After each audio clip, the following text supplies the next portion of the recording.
Chers frères et sœurs, bonjour. Aujourd'hui, je vais vous parler de Mariam, une sainte pour les musulmans. Je vais vous parler de Mariam Barwardi ou de Marie de Jésus crucifié, son nom de religieuse.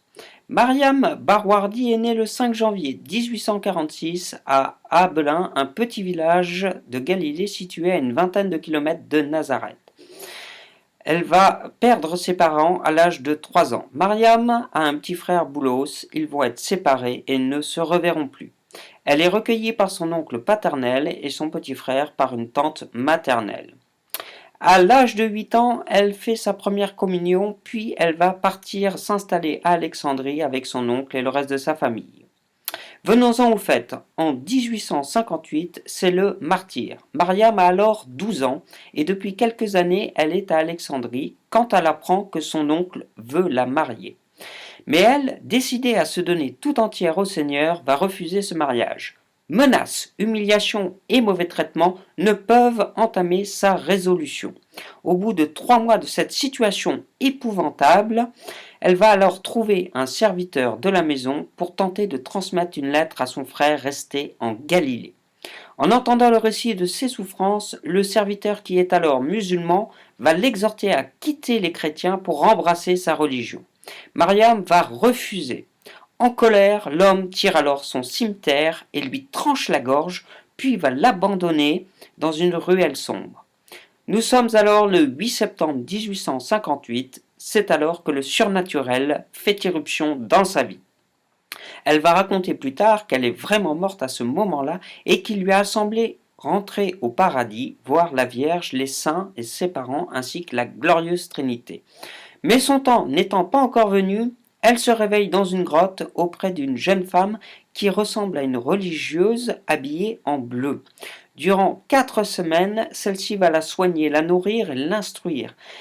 Puis, lorsqu'elle est guérie, celle-ci, qu'elle présentera plus tard comme la Vierge Marie elle-même, va l'emmener dans une église et va l'y laisser. De cette époque-là, Mariam, étant seule au monde, va travailler comme servante là où le destin va la conduire.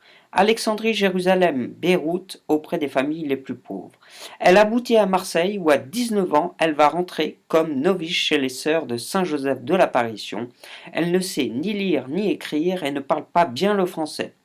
Au bout de 2 ans, elle n'est toujours pas admise à prononcer ses premiers vœux. Alors, sa maîtresse des novices, mère Véronique de la Passion, l'oriente vers un autre ordre religieux, le Carmel.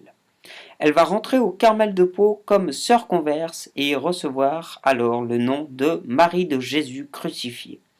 Nous sommes alors en 1870 et elle va faire partie d'un premier petit groupe qui part fonder le premier Carmel en Inde, à Mangalore.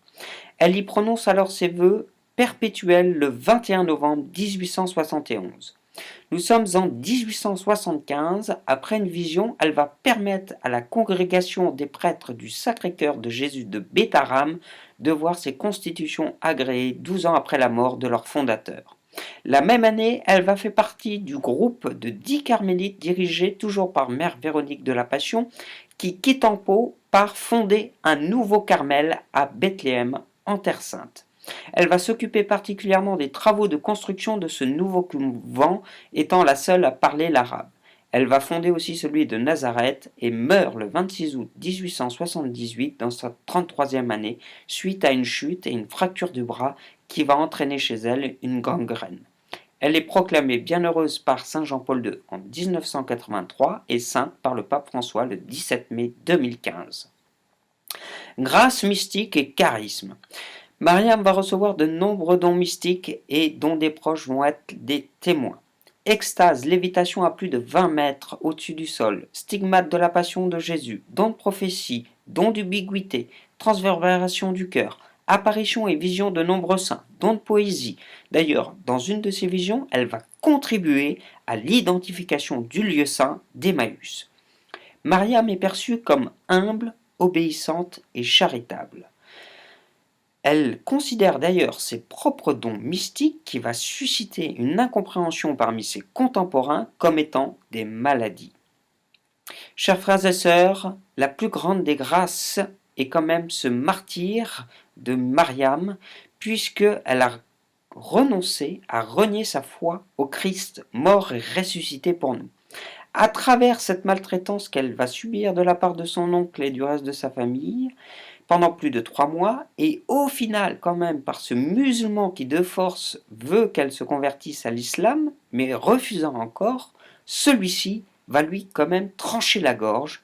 Cela montre à travers ce martyre, puisqu'elle-même dira qu'elle était morte à ce moment-là, que la puissance de Dieu n'a pas de limite quand la foi doit triompher de la charité. L'autre grande grâce, c'est qu'elle fonde quand même 3 carmels à Mangalore, Bethléem et Nazareth, lieu de découverte d'Emmaüs. Dieu peut utiliser alors n'importe quel moyen, qu'il soit humain ou matériel, pour faire rayonner sa gloire. Alors maintenant, si vous me le permettez, et pour finir, voici une citation de cette sainte que je trouve percutante. Où est la charité, Dieu est aussi. Si vous pensez à faire le bien pour vos frères, Dieu pensera à vous. Par contre, si vous faites un trou pour votre frère, vous y tomberez. Il sera pour vous. Mais si vous faites un ciel pour votre frère, il sera pour vous. Alors, en ce temps de carême, demandons, chers frères et sœurs, à Marie de Jésus crucifié, la grâce de la paix et la charité dans nos âmes et dans nos cœurs. Amen.